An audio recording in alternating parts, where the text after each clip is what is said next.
पूर्णमदः पूर्णमिदं पूर्णात् पूर्णमुदच्यते पूर्णस्य पूर्णमादाय पूर्णमेवावशिष्यते।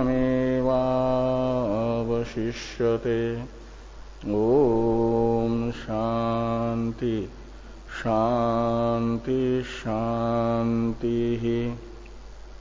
शंकरं शंकराचार्यं केशवं बादरायणं सूत्रभाष्य कृतौ वंदे भगवन्तौ पुनः पुनः।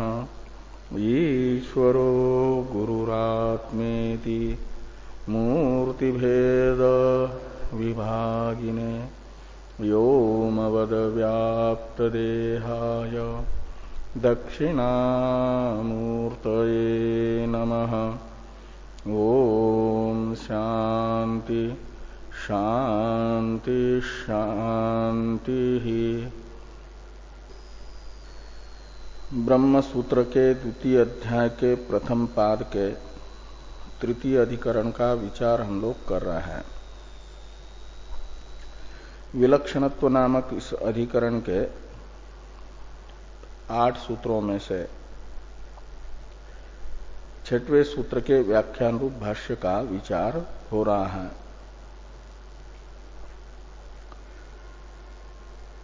इस अधिकरण के 5वें सूत्र में वेदांत दर्शन में सांख्यों को जो दोष प्रतीत हुए उन दोषों का निराकरण इस अधिकरण के 6वें सूत्र से वेदव्यास जी कर रहे हैं। न तो दृष्टांत भावात ये है इस अधिकरण का 6वां सूत्र।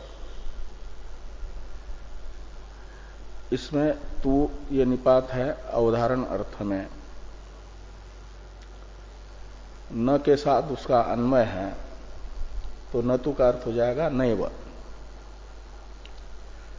पूर्व सूत्र से अपितो तद्वत प्रसंगात इन 2 पदों की अनुवृत्ति आती है। तद्वत प्रसंगात ये पूर्व सूत्र में पंचमेंत पद है, यहां प्रथमांत हो जाएगा।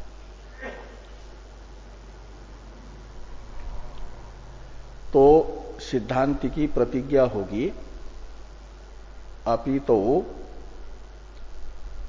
कारणम कारणस्य न तद्वत प्रसंग नैव तद्वत प्रसंग, ऐसा लगा दीजिए।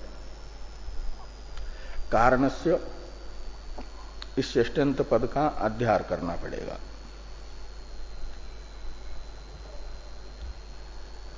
तो अपितो कारणस्य तद्वत प्रसंग नैव वेदांत दर्शने,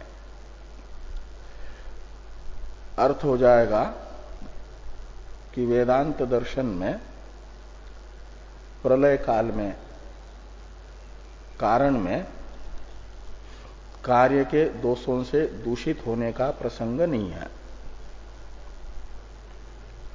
न तो इतने का अर्थ ये निकलेगा, क्योंकि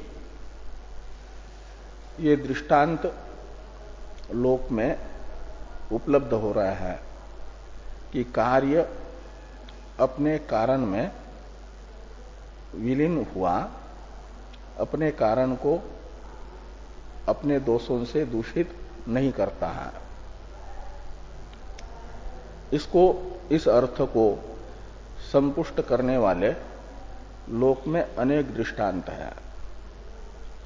मिट्टी के कार्य शरावादि में जो कार्य अवस्था में विद्यमान उनके धर्म है, जब मिट्टी के कार्यभूत शरावादि अपने कारण मिट्टी में विलीन होते हैं तो अपने धर्मों से मिट्टी को दूषित नहीं करते, युक्त नहीं करते। ये लोक में देखा जा रहा है। सोने के कार्यभूत आभूषण, उन आभूषणों में विद्यमान जो उनके अपने अपने व्यक्तिगत धर्म हैं, उन सब आभूषणों को जब गलाते हैं तो आभूषणों के धर्मों से आभूषणों का कारणभूत स्वर्ण युक्त नहीं होता है, दूषित नहीं होता है। ये सब दृष्टांत ये बता रहे हैं कि कार्य अपने कारण में विलीन होता हुआ अपने दोषों से दूषित कारण को नहीं करेगा। ये जो सिद्धांति का मत है, पक्ष है, इस पक्ष के संपोषक लोक में अनेक दृष्टांत हैं। ऐसे पूर्व पक्ष का जो मत है कि कार्य कारण में विलीन होता हुआ अपने स्थौल्यादि दोषों से कारणभूत ब्रह्म को दूषित करेगा करके, इसके लिए कोई एक हाथ तो दृष्टांत होना चाहिए। लेकिन भाष्कर भगवान ने कहा कि इस विषय में कोई भी दृष्टांत नहीं है। पूर्व पक्ष के मत का साधक कोई दृष्टांत नहीं है।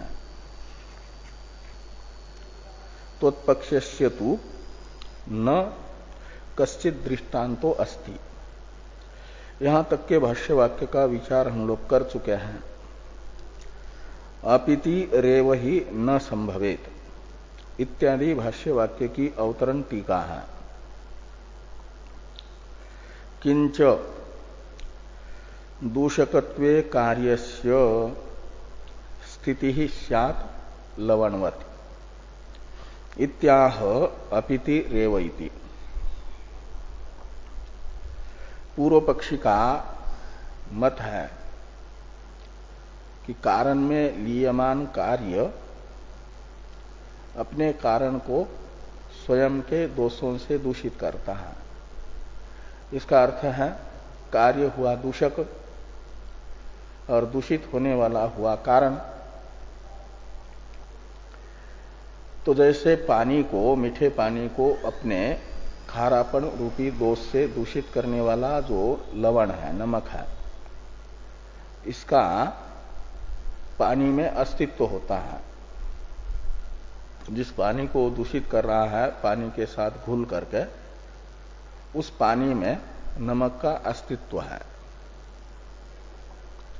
बिना धर्मी के धर्म नहीं रहता। धर्मी को आश्रय कहा जाता है, धर्म को आश्रित कहा जाता है। आश्रित पदार्थ अपने आश्रय के बिना नहीं रह पाएगा। स्थौल्यादि दोष जगत रूपी कार्य का धर्म है। और ये कह रहे हैं कि प्रलय काल में ब्रह्म में विलीयमान जगत अपने स्थौल्यादि दोषों से ब्रह्म को दूषित करेगा।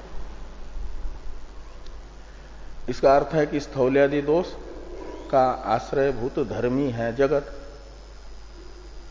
और उसके धर्म स्थौल्यादि रह रहे हैं प्रलय काल में ब्रह्म में। तो बिना धर्मी के तो धर्म रहेंगे नहीं।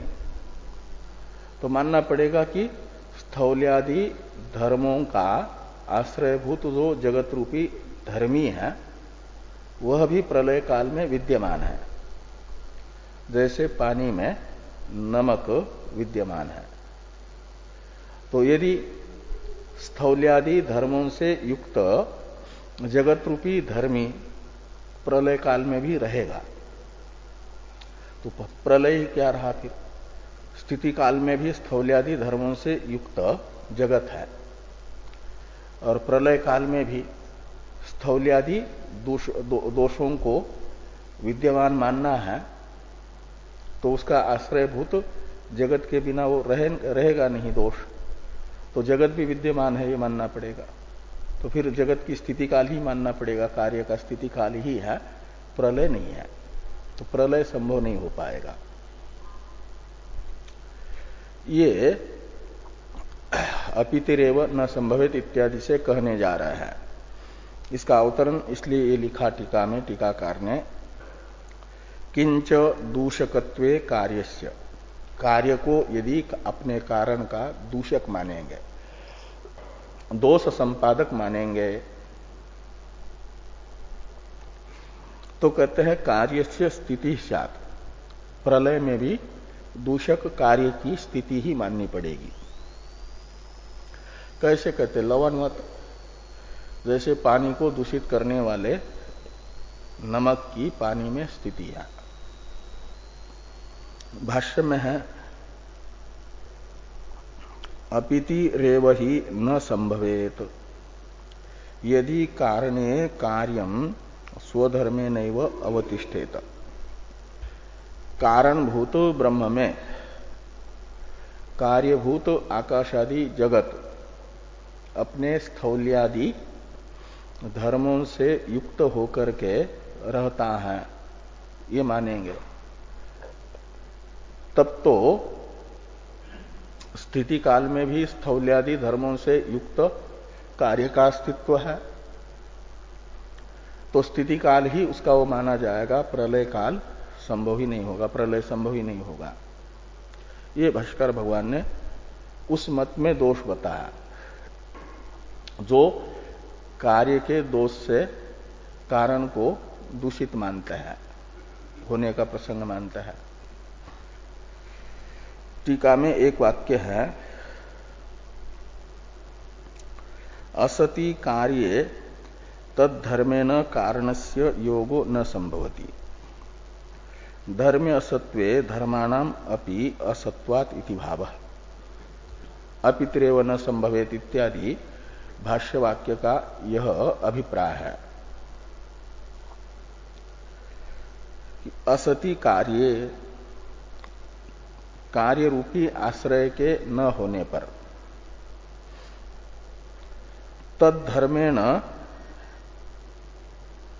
कारणस्य योगो न संभवति, तो कार्य के जो स्थौल्यादि दोषात्मक धर्म है इनके साथ कारण का संबंध नहीं बन पाएगा। क्यों?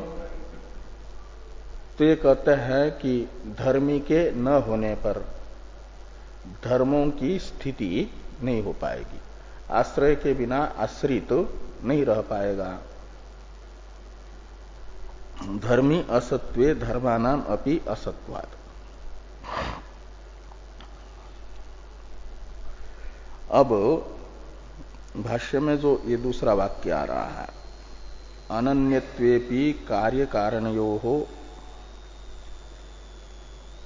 इत्यादि, इसका अवतरण लिखते हैं टीकाकार, ननु सत्कार्यवादे लयेपि कार्यस्य कारणाभेदेन सत्वात् दूषकत्वं स्यात् इत्यत आह अनन्यत्वेपि। कहते हैं सत्कार्यवाद के अनुसार तो प्रलय काल में भी कार्य कारण से अभिन्न होकर के रहता है, कारण के साथ उसका अव्यतिरेक रहता है। तो कारण से अभिन्नतया कार्य का अस्तित्व रहेगा, इसलिए कार्य कारणात्मना विद्यमान रहेगा तो दूषित कर सकता है। ऐसा यदि सांख्य सिद्धांति को कहते हैं तो सिद्धांति कह रहे हैं कि आपकी इस शंका का विस्तार से उत्तर तद अनन्यत्वम आरंभण शब्दादिभ्य इसमें दिया जाएगा। सूत्रात्मक उत्तर तो अभी दे रहे हैं। अनन्यत्वेपि कार्य कारणयोः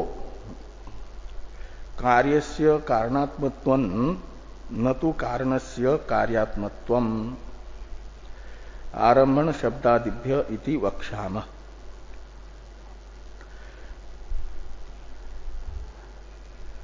तो कार्य तथा कारण इन दोनों का अनन्यत्व होने पर भी, यानी कारण से कार्य अभिन्न होने पर भी, हम लोग कार्य को तो कारण से अभिन्न मानते हैं, लेकिन कारण तो कार्य से भिन्न भी है। कार्य तो अपने कारण से भिन्न नहीं है, लेकिन कारण कार्य से भिन्न है। भिन्न का अर्थ होता है जिससे भिन्न बताया जा रहा है उसकी सत्ता की अपेक्षा के बिना भी स्वतंत्र सत्तावत्ता, ये भिन्नता है। कारण कार्य से भिन्न है। कारण है ब्रह्म, कार्य है जगत। जगत से ब्रह्म भिन्न है, जगत ब्रह्म से भिन्न नहीं है। जगत से ब्रह्म भिन्न है का अर्थ है जगत की सत्ता के बिना भी ब्रह्म रहता है। ब्रह्म के अस्तित्व की सिद्धि के लिए जगत के अस्तित्व की अपेक्षा नहीं है। जगत की सत्ता के बिना भी ब्रह्म की सत्ता है, इसलिए जगत ब्रह्म से भिन्न है, जगत से ब्रह्म भिन्न है। लेकिन जगत को किसी भी काल में अपना अस्तित्व सिद्ध करना है तो ब्रह्म के अस्तित्व की अपेक्षा है। कारणभूत ब्रह्म की सत्ता से ही ब्रह्म सत्तावान है। रस्सी तो सर्प से भिन्न है, लेकिन रस्सी में भासमान सर्प रस्सी से भिन्न नहीं है। सर्प के बिना भी रस्सी रस्सित्वेन भासती है, लेकिन सर्प बिना रस्सी के सर्पत्वेन रूपेण नहीं भासेगा। सर्प को भासने के लिए रस्सी के सत्ता की आवश्यकता है। ऐसे जगत को तो सत्वेन रूपेण प्रतीति के लिए ब्रह्म की सत्ता की आवश्यकता है। इसलिए ब्रह्म से जगत अभिन्न है और ब्रह्म जगत से भिन्न है। यह बात विस्तार से बताई जाएगी तद अनन्यत्वम आरंभण शब्दादिभ्य इस अधिकरण में। तो ये कह रहे हैं कि अनन्यत्वेपि यानी कार्य कारण यो हो, कार्य कारण का अभेद होने पर भी कार्यस्य कारणात्मत्वम, कार्य कारण रूप है यानी कारण से अभिन्न है। कार्यस्य कारणात्मत्वम का अर्थ है कार्य तो कारण से अभिन्न है, अव्यतिरिक्त है। लेकिन कहते हैं कि न तो कारणस्य कार्यात्मत्वम, कारण में कार्यात्मत्व नहीं है, यानी कार्य से अभिन्नता नहीं है।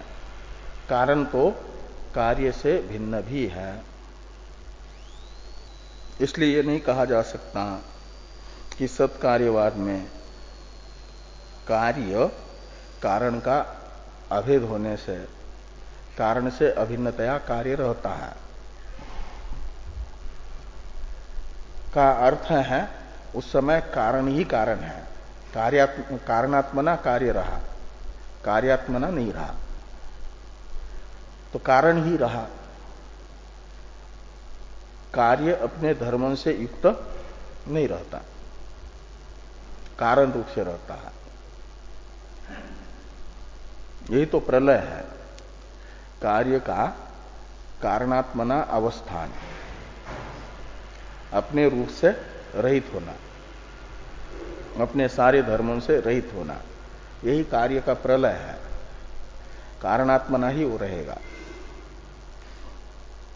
अब अत्यल्पम च इदम उच्यते इत्यादि भाष्य वाक्य की अवतरण टीका है। अच्छा, इस वाक्य का अर्थ कर रहे हैं पूर्व में एक वाक्य में टीकाकार। कल्पितस्य अधिष्ठान धर्मवत्वम अभेदात् न तु अधिष्ठानस्य कल्पित कार्य धर्मवत्वम तस्य कार्यात् पृथक सत्वात् इत्यर्थ। कल्पितस्य अधिष्ठान धर्मवत्वम, जो कल्पित वस्तु है, अध्यारोपित वस्तु है, उसमें तो अधिष्ठान के धर्म आ सकते हैं। अधिष्ठान धर्मवत्व कल्पित वस्तु में तो होता है, हाँ, लेकिन कहते हैं क्यों? कहते हैं अभेदात, क्योंकि कल्पित वस्तु का अपने अधिष्ठान के साथ अभेद है। अधिष्ठान का तो कल्पित वस्तु के साथ अभेद नहीं है, वो तो अध्यस्त वस्तु से अधिष्ठान तो अलग ही है। इसलिए अधिष्ठान में अध्यस्त वस्तु के धर्म नहीं आएंगे।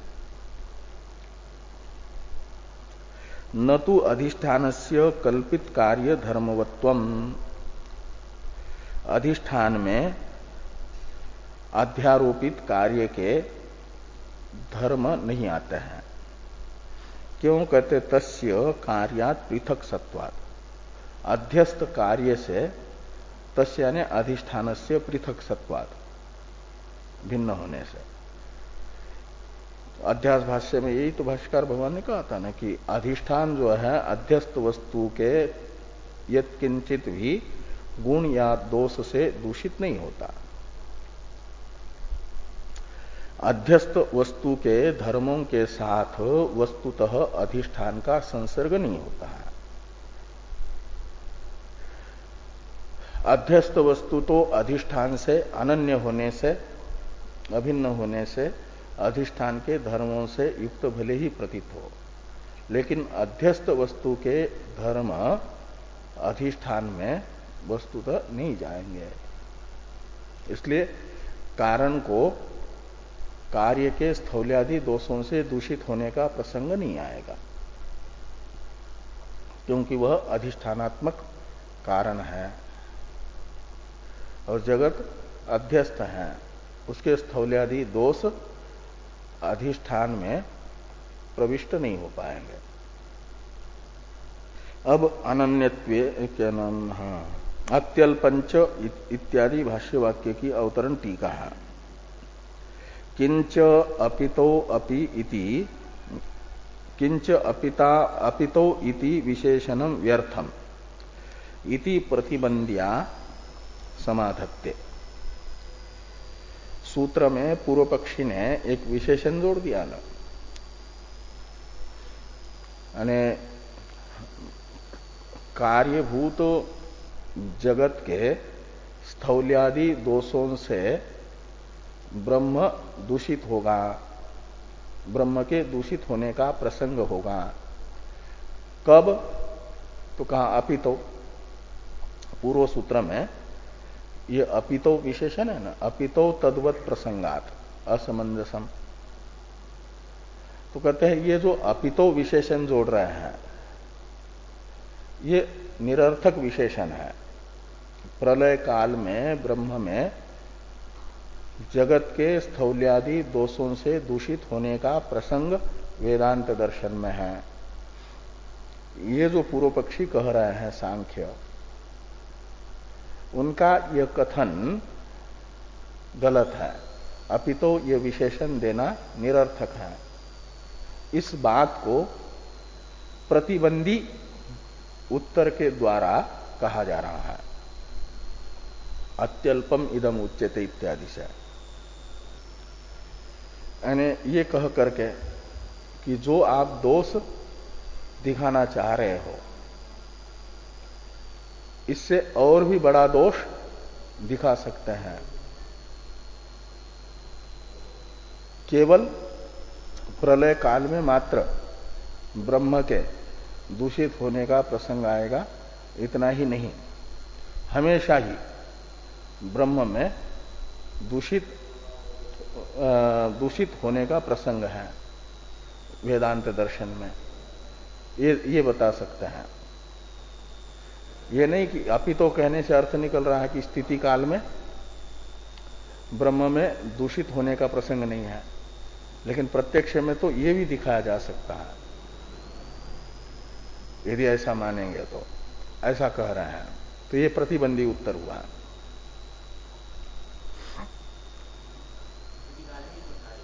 हाँ, स्थिति काल में भी, प्रलय काल में दोष आपको दिख रहा है जो, वह स्थिति काल में भी बताया जा सकता है। तो ये कह रहे हैं अत्यल्पम इदम उच्यते कार्यम अपितो आत्मीयन धर्मेन कारणम संसृजेत इति। कहते आपने जो ये कहा कि अपितो यानी प्रलय काल में कारण में लियमान कार्य स्थौल्यादि धर्मों से कारणभूत ब्रह्म को संसृष्ट करेगा, ये जो आपने कहा ये बहुत थोड़ा सा दोष दिखाया। आप तो बहुत बड़ा दोष बता सकते थे,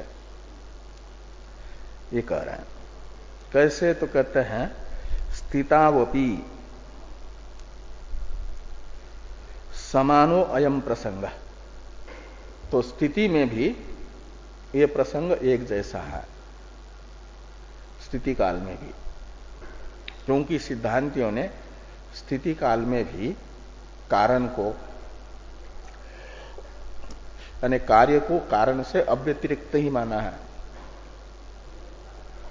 कारणात्मना ही स्थिति काल में भी कार्य विद्यमान है, ये माना है। तो ये कहते हैं कि स्थितावपि समानो अयम प्रसंग। क्यों? कहते कार्य कारणयो हो अनन्यत्व अभ्युपगमात्। स्थिति काल में अपने अधिष्ठानभूत ब्रह्म से आकाशादि जगत स्वतंत्र सत्ता वाला हो, अलग हो, ऐसी बात तो नहीं है। जैसे प्रलय काल में जगत ब्रह्म की सत्ता से ही सत्तावान है, यानी ब्रह्मात्मना ही सत्य है। ऐसे स्थिति काल में भी अपने कारणभूत ब्रह्म से अलग सत्ता आकाशादि जगत रखता हो, ऐसी बात नहीं है। आकाशादि जगत की स्थिति काल में भी ब्रह्म के सत्ता से ही सत्ता है, का मतलब ब्रह्म से वो अभिन्न है। तो स्थिति काल में जब हम आकाशादि में स्थौल्यादि दोष देख रहे हैं, अनुभव कर रहे हैं, उस समय भी वह अपने कारण से अनन्य होने से कारण को दूषित करे, ये कह सकते हैं। उसके लिए प्रलय काल तक पहुंचने की जरूरत नहीं है ये दोष देने के लिए। वेदांत दर्शन में असामंजस्य दिखाने के लिए प्रलय काल तक पहुंचने की आवश्यकता नहीं है। तो स्थितौ अपि समानो अयम प्रसंग कार्य कारणयोः अनन्यत्व अभ्युपगमात्।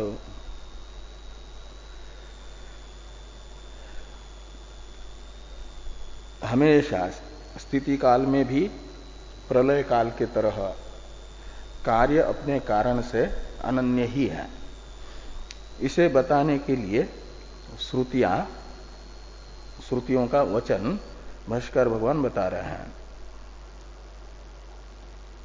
इदम सर्वम यदयम आत्मा आत्मैव इदम सर्वम ब्रह्मैव इदम अमृतम पुरस्तात्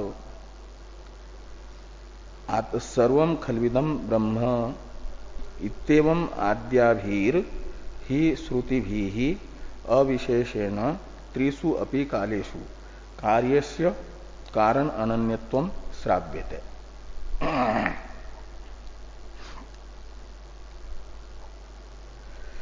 तो ये कह रहे हैं कि ये जो उपनिषद वचन है, इदम सर्वम यदयम आत्मा, ये बता रहे हैं कि सारा आकाशादि जगत इदम सर्वम शब्द से ग्राह्य है, वह आत्मा ही है, का मतलब ब्रह्म ही है का अर्थ है कि आत्म शब्दी तो ब्रह्म से अलग सत्ता वाला नहीं है।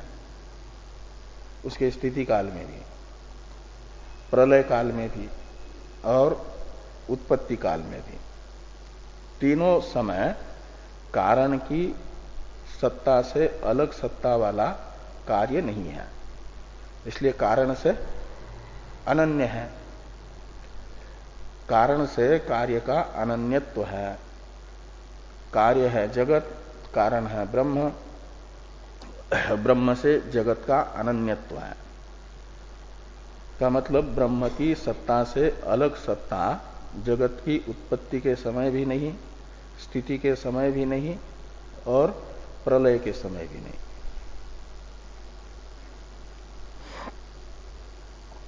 ये इदम सर्वम यदयम आत्मा,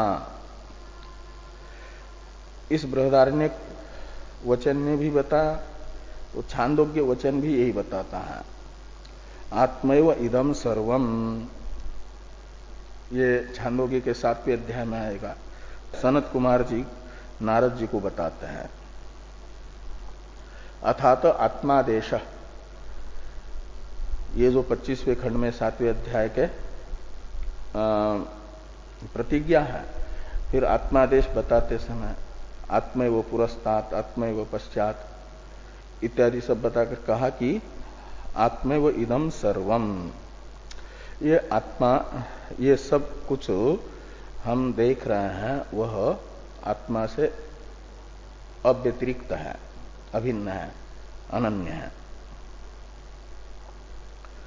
ब्रह्मेव इदम अमृतम पुरस्तात्, ये मुंडक उपनिषद भी बता रही है। तो इदम पुरस्तात् प्रतीयमानम, पुरस्तात् यानी सामने, अर्थात प्रत्यक्ष प्रमाण से अनुभूयमान जो इदम है जगत, वह अमृत ब्रह्म स्वरूप ही है, ब्रह्म से अनन्य है। सर्वम खलिदम ब्रह्म, ये छांदोग्य का पुनः वाक्य यही बता रहा है कि ये सारा का सारा जगत ब्रह्म से तीनों कालों में अव्यतिरिक्त है। इत्येवं आदिभिर ही श्रुति भी अविशेषेण त्रिस्वपि कालेषु कार्यस्य कारण अनन्यत्वं श्राव्यते। ये कई एक श्रुतियां उत्पत्ति, स्थिति तथा लय तीनों कालों में कार्यभूत आकाशादि जगत को उसके कारणभूत ब्रह्म से अनन्य ही बता रही है। अब कहते हैं कि स्थिति काल में स्थौल्यादि दोषों से दूषित जगत ब्रह्म से अनन्य होने पर भी हम आपसे पूछ सकते हैं, आप तो कह रहे हैं कि प्रलय काल में स्थौल्यादि दोषों से दूषित जगत ब्रह्म में जब विलीन होगा तो अपने स्थौल्यादि दोषों से ब्रह्म को दूषित करने का प्रसंग आएगा, ऐसा पूर्व पक्षी सांख्य कह रहे हैं ना। तो सांख्यों को सिद्धांति कह रहे हैं कि आप हमारे इस प्रश्न का उत्तर दीजिए, प्रतिबंधी उत्तर है ना। तो हमारे इस प्रश्न का जो आप उत्तर दोगे वो आपके प्रश्न का उत्तर होगा। तो हमारा ये प्रश्न है कि इन श्रुतियों के अनुसार तो स्थिति काल में भी जगत ब्रह्म से अनन्य है, तो स्थिति काल में ब्रह्म से अनन्य होने पर भी और जगत में, ब्रह्म से अनन्य जगत में स्थौल्यादि दोषों का प्रत्यक्षादि प्रमाणों से ग्रहण होने पर भी ब्रह्म को, ब्रह्म से अनन्य जगत अपने दोषों से दूषित क्यों नहीं कर रहा है। उस समय स्थिति काल में ब्रह्म जगत के स्थौल्यादि दोषों से दूषित हो रहा है कि नहीं हो रहा है। यदि नहीं हो रहा है कहते हो तो इस प्रश्न का जो उत्तर आप दोगे वही आपके प्रश्न का उत्तर होगा कि प्रलय काल में तद्वत प्रसंग, ये जो दोष बता रहे हो, ये प्रतिबंधी उत्तर है। इसे कह रहे आगे कि तत्र यह परिहार कार्यस्य तद्धर्मणाम च अविद्या अध्यारोपितत्वात् न तैहि कारणम संसृज्यते इति अपितो अपि ससमान। यदि स्थिति काल में ब्रह्म से अनन्य जगत के दोषों से दूषित ब्रह्म नहीं हो रहा है, क्योंकि ये उत्तर दोगे कि ब्रह्म जगत में अध्यस्त है, ब्रह्म में जगत अध्यस्त है और अध्यस्त वस्तु के गुण दोषों से अधिष्ठान प्रभावित नहीं होता है।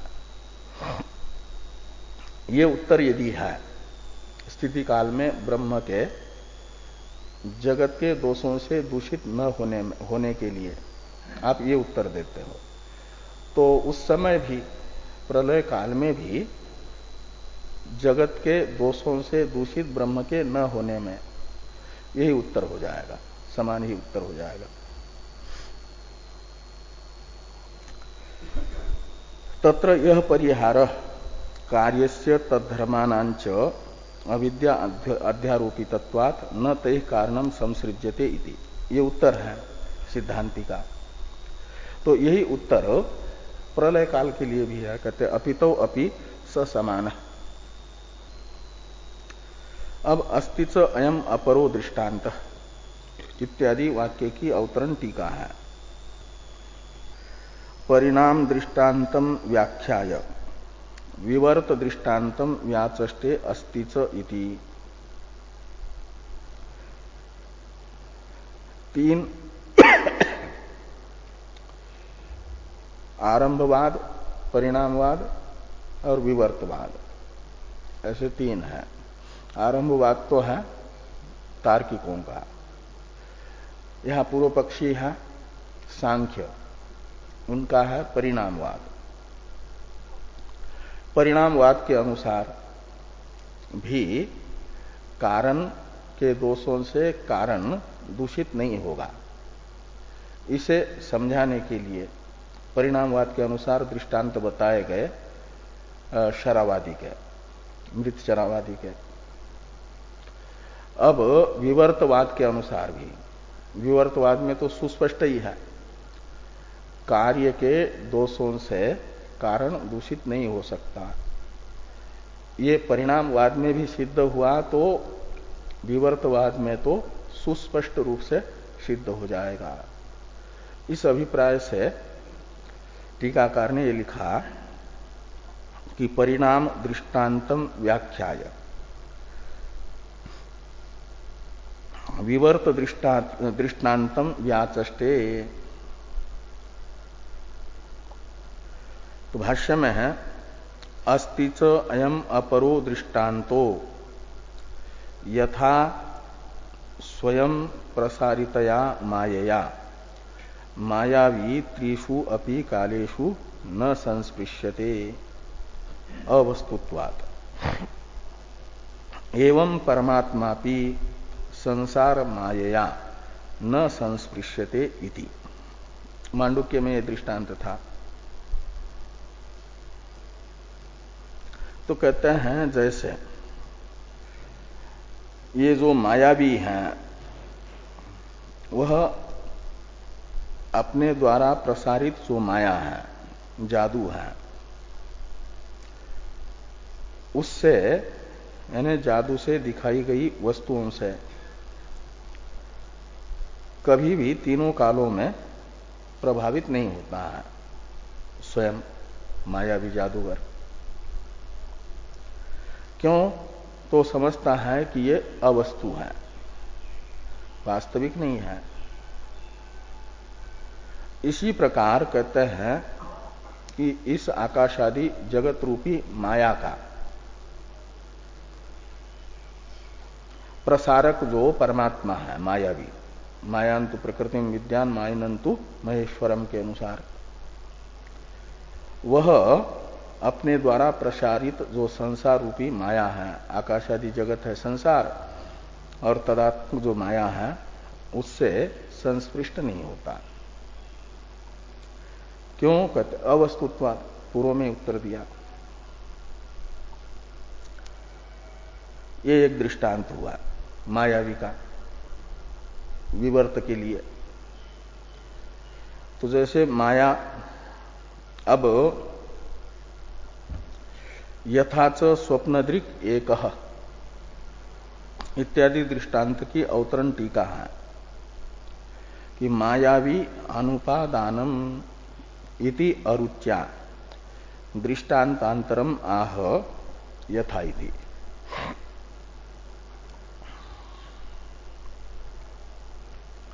कहते हैं ये जो लौकिक मायावी होता है जादूगर, वह तो जो जादू से वस्तुएं बनाता है उसका उपादान कारण नहीं होता, अनुपादान है, निमित्त मात्र है, उपादान नहीं है। और परमात्मा तो आकाशादि संसार माया का उपादान है। इसलिए वो लौकिक माया भी वो दृष्टांत नहीं बनेगा। उपादान कारण का कोई दृष्टांत बताइए। हाँ, उभय सम्मत होना चाहिए ना। हम तो कह रहे हैं कि उपादान कार्य के दोषों से दूषित होगा। मायावी तो उपादान नहीं है, माया का लौकिक मायावी। इस प्रकार की अरुचि होने पर दूसरा दृष्टांत बताया जा रहा है। यथाच स्वप्नदृक् एकः स्वप्न दर्शन मायया न संस्पृश्यते इति प्रबोध संप्रसादयोः अनन्वागतत्वात्। एवं अवस्थात्रय साक्षी एको अव्यभिचारी अवस्थात्रयेण व्यभिचारिणा न संस्पृश्यते।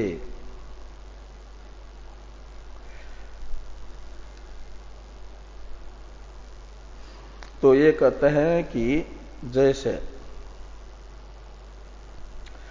तो स्वप्न दृष्टा जो है अकेला है, वह स्वप्न दृश्य रूप जो माया है उससे संश्लिष्ट नहीं होता, और वह स्वप्न का उपादान भी है। तो स्वप्न का उपादान भूत स्वप्न का दृष्टा वह स्वप्न जगत के साथ संश्लिष्ट नहीं होता है, जुड़ता नहीं है। जैसे ऐसे परमात्मा भी स्वप्न दृश्य स्थानीय जागृत जगत से संश्लिष्ट नहीं होगा।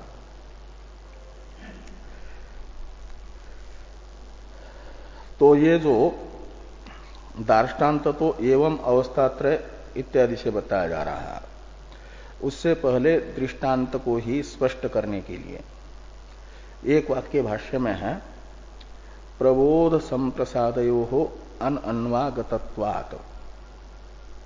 एक वाक्य है ना, इसका अवतरण है टीका में। अस्तेव स्वप्न काले दृष्टः संसर्ग इत्यत आह प्रबोध इति। कहते स्वप्न दृष्टा का स्वप्न जगत के साथ आप कर रहे हो संसर्ग नहीं होता, लेकिन स्वप्न काल में स्वप्न दृष्टा का स्वप्न जगत के साथ संसर्ग अनुभव में है, आता है, दृष्ट है। और नहीं दृष्टे अनुपन्नम नाम, अनुभव सिद्ध अर्थ का युक्ति से अपलाप नहीं किया जा सकता है। इसे ध्यान में रख करके पूर्व पक्षी ने कहा कि स्वप्न जगत का स्वप्न दृष्टा के साथ स्वप्न काल में संबंध अनुभूत है, दृष्ट है का अर्थ अनुभव सिद्ध है। अस्तेव स्वप्न काले दृष्ट संसर्ग, स्वप्न दृष्टा का स्वप्न दृष्टा के साथ स्वप्न जगत का स्वप्न काल में अनुभव सिद्ध संसर्ग है। इस प्रकार की शंका का समाधान करते हुए ये वाक्य लिखते भाष्कर भगवान, प्रबोध संप्रसादयो हो अनन्वागतत्वात्। कहते हैं यदि स्वप्न दृष्टा के साथ स्वप्न जगत का संसर्ग होता, स्वप्न जगत स्वप्न दृष्टा से संश्लिष्ट होता वस्तुतः ही, तो स्वप्न दृष्टा जब जागृत में आता तब भी स्वप्न जगत से संश्लिष्ट ही प्रतीत होता है। सुसुप्ति में जाता तब भी स्वप्न जगत से संश्लिष्ट ही प्रतीत होता है। लेकिन जागृत और स्वप्न में जब स्वप्न दृष्टा जाता है, उन अवस्थाओं का अनुभव करता है, तो उस समय अपने आप को स्वप्न जगत से संश्लिष्ट अनुभव नहीं करता। जागृत में और स्वप्न में, जागृत और सुसुप्ति में जब रहता है तो स्वप्न वस्तुओं से संश्लिष्ट अपने आप को अनुभव नहीं करता। इसका अर्थ हुआ कि स्वप्न दृष्टा तो उन अवस्थाओं में गया, स्वप्न जगत नहीं आया। का अर्थ है स्वप्न वस्तुओं का व्यभिचार है वहां, और दृष्टा का अन्वय है। जहां स्वप्न जगत का संसर्ग हो नहीं सकता वहां पर भी स्वप्न दृष्टा जा रहा है, का अर्थ है स्वप्न अवस्था में भी स्वप्न दृष्टा का, दृष्टा के साथ स्वप्न जगत का वास्तविक संसर्ग नहीं है। यदि वास्तविक संसर्ग होता तो वह हमेशा रहता उसके साथ। ये यहां पर प्रबोध संप्रसादयो हो अनन्वागतत्वात् इस वाक्य से बताया है। इसका अर्थ करते हैं टीकाकार, जागृत सुसुप्त्यो हो स्वप्नेन आत्मनो अस्पर्शात् तत्कालेपि अस्पर्श इत्यर्थ। जागृत अवस्था और सुसुप्ति अवस्था में आत्मा का स्वप्न के साथ संसर्ग प्रतीत नहीं हो रहा है, असंसर्ग है, अस्पर्श है का मतलब। इसलिए माना जाएगा कि जिस समय उसका स्पर्श प्रतीत हो रहा है उस समय भी अस्पर्श ही है स्वप्न जगत का आत्मा के साथ, स्वप्न अवस्था में भी। इत्यर्थ यानी यह प्रबोध संप्रसादयो अनन्वागतत्वात् इत्यादि का अर्थ है। इसलिए यह निकला कि स्वप्न दृष्टा का स्वप्न के समय भी स्वप्न वस्तुओं के साथ संसर्ग नहीं है, भास रहा है। जैसे सर्प का रस्सी के साथ संसर्ग न होने पर भी भास रहा है, वो भासना अलग बात है। वो जो अनुभव है वो मिथ्या अनुभव है। इसलिए मिथ्या अनुभव सिद्ध अर्थ को तो युक्ति से आप्लाप किया जा सकता है उन मिथ्या अनुभव से सिद्ध अर्थ का, वो भ्रांति सिद्ध अर्थ हुआ।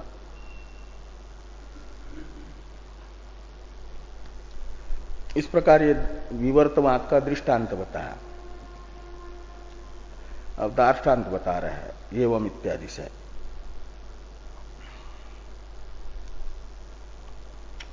दार्ष्टान्त को बताने वाले भाष्य वाक्य की अवतरण टीका है।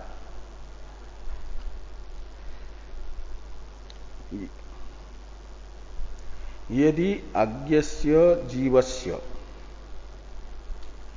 अवस्था भी असंसर्ग तदा सर्वज्ञस्य किम वाच्यम इति दार्ष्टान्तिकम आह एवमिति। जब स्वप्न दृष्टा जो अवस्था त्रय वाला आत्मा है, जीव अज्ञानी, उसका भी परस्पर व्यभिचारी जो तीनों अवस्थाएं हैं उनके साथ वास्तविक संबंध नहीं बन रहा है, जीव का भी, तो क्या कहा जाए कि जो सर्वज्ञ है परमात्मा ब्रह्म, उसका जगत के साथ संसर्ग नहीं होगा। इसके विषय में क्या कहना है, इस प्रकार ये कैमुतिक न्याय से दार्ष्टान्तिक बताया जा रहा है। एवं इत्यादि से ये टीका में टीकाकार ने लिखा कि यदि अज्ञस्य जीवस्य अवस्था भी ही असंसर्ग, अज्ञानी होता हुआ भी जीव तीनों अवस्थाओं से वस्तुतः असंसृष्ट है, तब तो सर्वज्ञ परमात्मा जगत से असंस्पृष्ट ही रहेगा, अध्यस्त जगत से। इसके विषय में क्या कहना है, इस प्रकार से कैमुतिक न्याय से दार्ष्टान्तिक को भाष्कर भगवान एवं इत्यादि से बताने जा रहे हैं। इस पर चर्चा हम लोग कल करते हैं।